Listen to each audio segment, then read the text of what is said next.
Hello and welcome to Lantern Lane Stories. Tonight's story is When Franz Schubert Was 7 Musical Note. Welcome, little one. Tonight we travel back in time to Vienna, a city in the country called Austria. Pull your blanket up under your chin.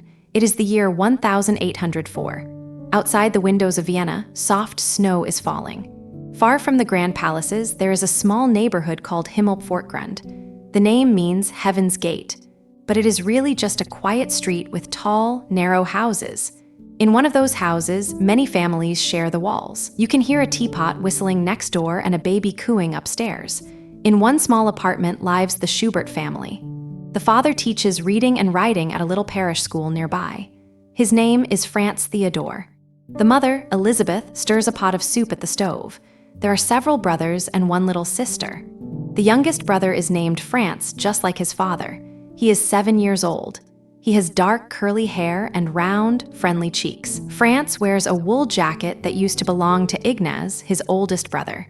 The sleeves are a little long. He likes to push them back when he plays. Tonight, the candle on the table flickers. The room smells of warm bread and pine wood. Franz sits on a wooden stool. His small violin rests across his knees. He is waiting for his father to begin. Every evening after the school day ended, Father set up 2 music stands. One tall, one small. He placed a candle between them. The flame leaned in the warm air. "Tonight we try a new tune," Father said. "Watch my fingers. Listen with your whole face." Father played 4 notes, slow like quiet footsteps in snow. Franz did not lift his bow yet. He only listened. "Now you," Father said. Franz played the 4 notes back. Then he added one more note at the end, a small curling note. Father looked up. "Where did that note come from?" he asked. "It was hiding inside the tune," Franz said softly. "I just let it out." Father sat down on the stool. He laughed a small, surprised laugh. "Franzl," he said, "I think you can already hear what I am still learning." Outside, a baker pushed his cart past the window. The smell of warm rolls drifted up from the street. Father bent down. He looked into Franz's eyes. "You have a special pair of ears, my boy," he said. "We must take good care of them." Franz nodded. The candle flame steadied. The little violin rested quietly on his knee. The Schubert family loved music together. On Sunday evenings, they played as a family. Father played one violin. Ignaz, the oldest brother, played another. Ferdinand, the middle brother, played a curved instrument called a viola, and little Franz played a small cello. The cello was almost as tall as he was. He had to sit on 2 cushions to reach the strings properly. Mother sat by the stove. She wiped her hands on her apron and listened. "Are we ready?" Father asked. "Ready," the boys answered together. They began to play 4 sounds, 1 song. They played pieces written by a wise old man named Joseph Haydn. Haydn also lived in Vienna. He loved to write music for families just like theirs. The melody filled every corner of the small apartment. It bounced softly off the white walls. It slipped under the door.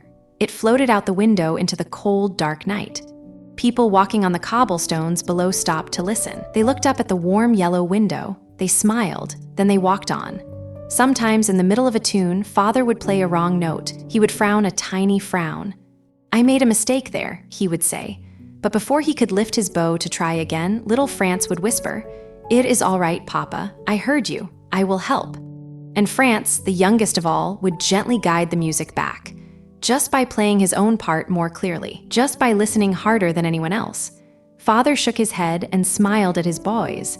The candle on the table dripped slow, soft wax.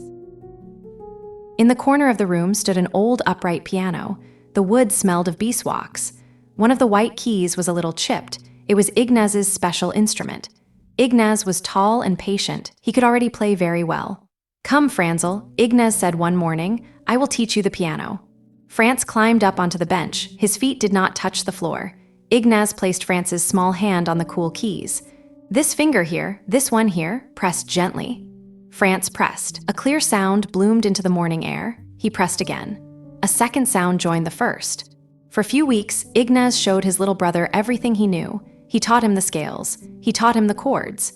He taught him how to read the little black dots dancing along the page. Then one cool morning, something quiet happened.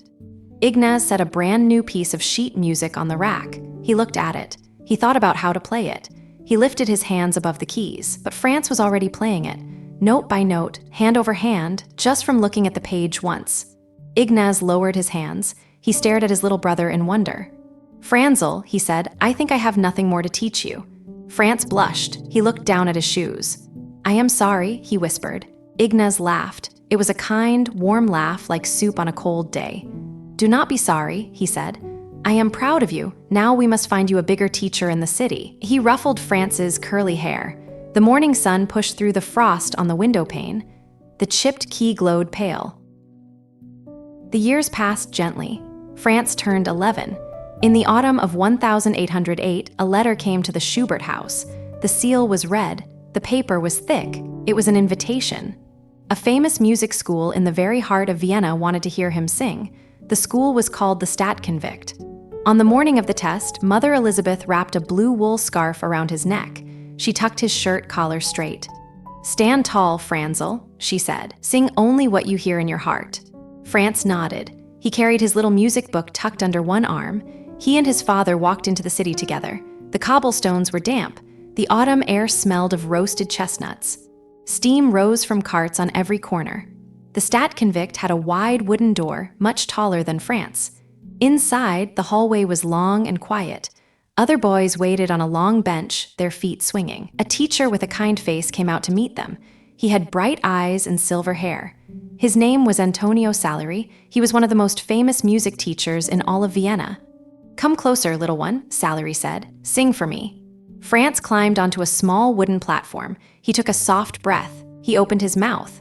A clear, round voice floated into the room. It moved up. It moved down. It curled gently at the end, just like the violin notes from home. Salieri did not speak for a moment. He tapped one finger against his lip. "Where did you learn to listen like that?" he asked. "From my father's violin," Franz said, "and from my brother's piano, and from Sunday evenings, all of us together." Salieri smiled. The corners of his eyes crinkled. "Then welcome to our school, Franz Schubert," he said. "We will teach you how to write music down on paper so the whole world can sing it back." Franz bowed. His cheeks were warm and pink. Outside, the autumn wind shook the chestnut leaves along the wide stone street. In the days that followed, Salieri showed Franz something brand new. He showed him how to dip a feather pen into dark brown ink.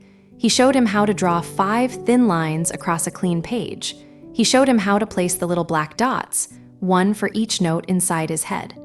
For the first time in his life, Franz could pour the music out of his ears and onto paper.